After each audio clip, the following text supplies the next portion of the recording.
నమస్కారం. ఈనాటి మన విశ్లేషణకు స్వాగతం. ఈరోజు మనం ఒక ఆసక్తికరమైన, బహుశా మనలో చాలామందికి ఎదురయ్యే ఒక సమస్య గురించి మాట్లాడుకోబోతున్నాం. అదేంటంటే, పురాతన జ్యోతిష్య శాస్త్ర గ్రంథాలు, పవిత్ర సంప్రదాయాలు ఏం చెబుతున్నాయో డీకోడ్ చేద్దాం. అసలు కొంతమంది జీవితాల్లో ఎప్పుడూ వివరించలేని కష్టాలు ఎందుకొస్తాయి? వాటిని ఎలా అధిగమించాలి? ఈ విషయాలన్నీ ఈరోజు మనం లోతుగా విశ్లేషిద్దాం. సరే, ముందుగా ఈ ప్రశ్నను గమనిద్దాం.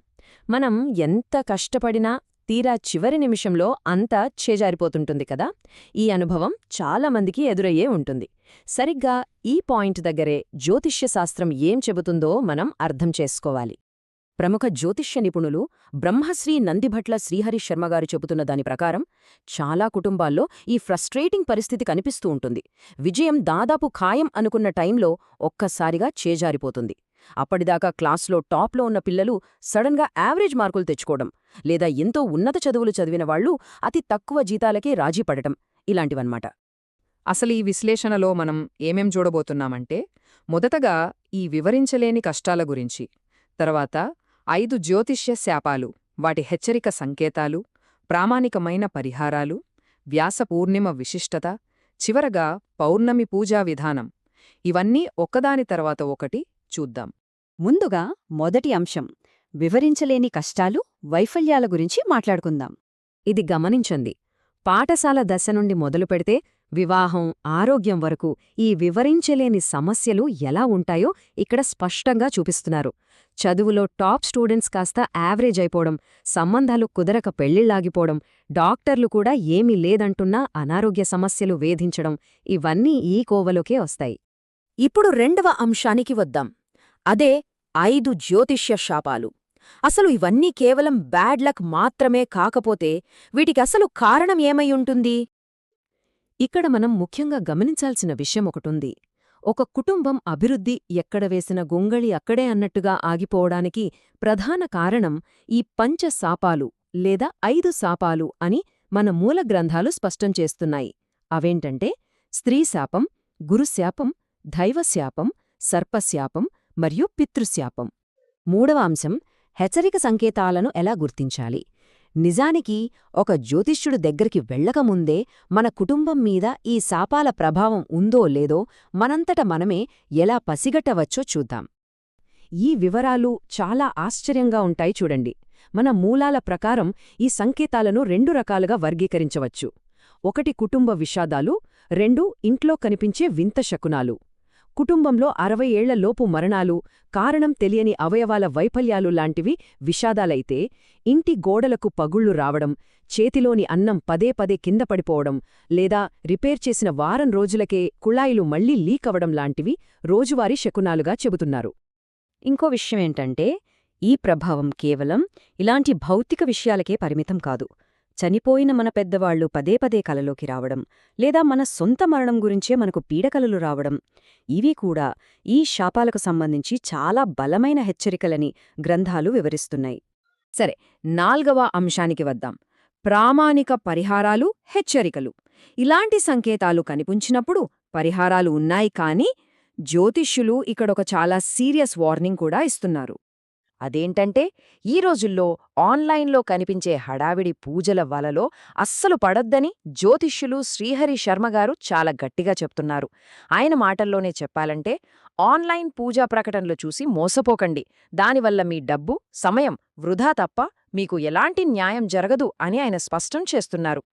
ఈ తేడా మీరు ఖచ్చితంగా గమనించాలి. నకిలీ పూజలు ఎలా ఉంటాయంటే, ఏదో టార్గెట్ ఫినిష్ చేయాలన్నట్లు ఒక 45 నిమిషాల్లో మమా అనిపిస్తారు. కానీ మన గ్రంథాల ప్రకారం నిజమైన పరిహారాలు అలా ఉండవు.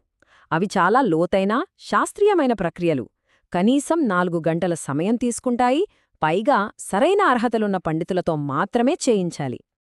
5వ అంశం, వ్యాస పూర్ణిమ విశిష్టత. ఇలాంటి ప్రామాణికమైన పూజలకు అసలు వ్యాసపూర్ణిమ లాంటి పవిత్రమైన రోజులు ఎందుకు అంత కీలకం అనేది మన 2వ సోర్స్ ద్వారా తెలుసుకుందాం. అసలు ఈ వ్యాసపూర్ణిమ వెనక ఉన్న ఉద్దేశ్యం ఏంటంటే, ఇది స్వయాన వ్యాస మహర్షిని గౌరవించుకునే ఒక పవిత్రమైన పౌర్ణమి రోజు. ఒకే ఒక వేదంగా ఉన్న అపారమైన జ్ఞానాన్ని అందరికీ అర్థమయ్యేలా 4 వేదాలుగా విభజించి మనకు మహాభారతాన్ని అందించిన ఆ మహనీయమకి అంకితమిచ్చిన రోజు ఇది. ఇక మన చివరి మరియు 6వ అంశం. అసలు ఈ పౌర్ణమి పూజా విధానం ఎలా ఉంటుంది?